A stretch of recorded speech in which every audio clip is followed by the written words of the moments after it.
The mess hall was loud that afternoon, clattering trays, laughter, and the usual boasting of men who had seen too much and felt too little. No one noticed the woman at first. She walked in quietly, her limp barely visible beneath her combat fatigues, her left sleeve rolled up to reveal a scar that ran down her forearm like lightning frozen in flesh. She was a Marine, or had been, judging by the faded insignia on her shoulder and the ribbon bar half torn from her chest. The hall went silent for a moment, curiosity sweeping across the tables, then someone chuckled.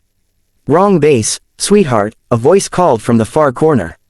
A few others laughed. She didn't react, she just moved to the counter, took a tray, and filled it with the plainest meal available, eggs, bread, coffee black as night. As she turned to find a seat, another voice chimed in, louder this time. "Hey Marine, lose your ride? Or are you here to inspire the boys?" The laughter grew. Someone muttered something about charity cases. She stood still for a second, her jaw tightening, but still, she said nothing. Then the door at the far end swung open. 6 Navy SEALs walked in, fresh from field drills, mud still clinging to their boots. The atmosphere shifted instantly. These men carried an air that silenced even the loudest mouths. Their leader, Commander Briggs, stopped mid-step when he saw her. His expression changed, recognition, then disbelief, then something close to reverence. Without a word, he motioned for his team to halt. "Ma'am," Briggs said, his voice cutting through the entire hall. "Didn't expect to see you back on your feet so soon." The room froze. Every head turned toward her, then toward him. She looked up at him finally, her eyes calm. "Still learning to walk straight again, Commander," she said softly. Briggs nodded, then faced the room. "For those who don't know," he began, "you're standing in front of Captain Mara Vale. Marine Recon, the one who pulled 6 of my men out of Coast Valley when that Black Hawk went down. Unarmed, with a bullet in her leg. Silence, the kind that crushes pride." A few of the earlier hecklers went pale. One man tried to shrink into his chair. Briggs continued, his tone sharp as a knife.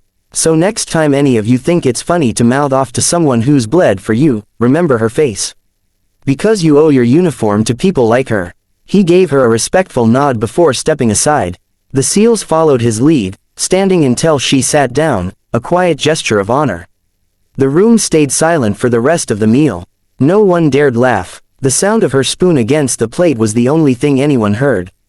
And for the first time that day, every man in the hall remembered what respect really looked like. Outside the mess hall, the autumn wind carried the sharp scent of jet fuel and the low hum of drills from the nearby training yard. The same group of men who had mocked the wounded Marine earlier now stood in an uneasy huddle by the steps, whispering among themselves. Their laughter was gone, replaced by embarrassment and fear. Then the SEALs came out. Commander Briggs was still composed, but the look in his eyes was all steel. Behind him were 5 of his team, men known across bases for being quiet until they didn't have to be.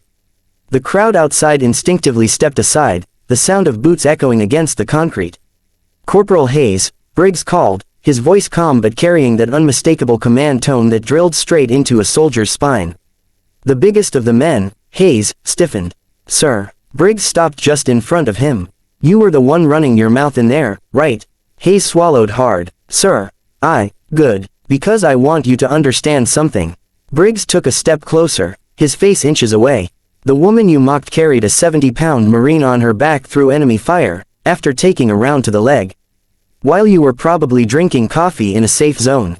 One of the SEALs behind him, a tall, dark-skinned operator with a scar across his cheek, crossed his arms. "That, sweetheart, you joked about is the reason our team isn't 6 names on a memorial wall." The others said nothing. They didn't have to. Their silence was heavier than any insult.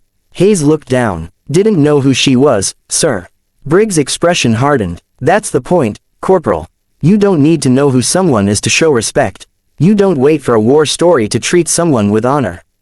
Another SEAL, Torres, stepped forward and threw something at Hayes' feet, a folded combat patch, faded and bloodstained. "That's hers," he said. "She ripped it off during extraction to bandage my arm. Found it in my gear years later.